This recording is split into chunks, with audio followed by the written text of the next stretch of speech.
Right, Beans, time for you to take the spotlight. I hear you found some more incredible animals for us this time. Let's find out what your top 5 animals are to find in Africa.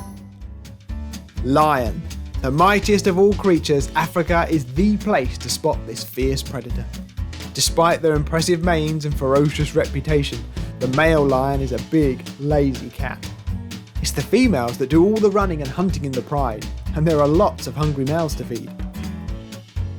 Lemurs. This animal is found nowhere else in the world, apart from on the eastern island of Madagascar.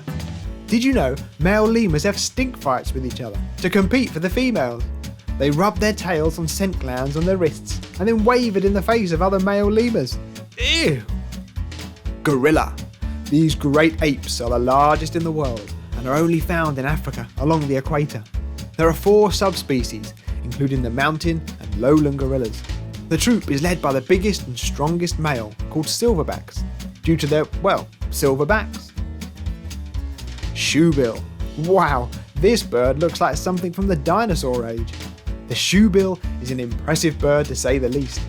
It is characterised by a very long shoe-shaped bill, which it uses to scoop up its favourite slippery snack of lungfish. It stands nearly 4 feet in size. That's a pretty intimidating bird. The dung beetle. Now, we don't get many insects mentioned in your top 5 beans, but we couldn't leave without talking about the famous dung beetle. They create dung balls using fresh poo from animals such as elephants and roll it back to their nests where they lay their eggs. The beetle was sacred to the ancient Egyptians as it symbolised their god Khepri, who would roll the sun out in the sky every morning, just like a dung ball. Psst, don't forget to subscribe to our channel.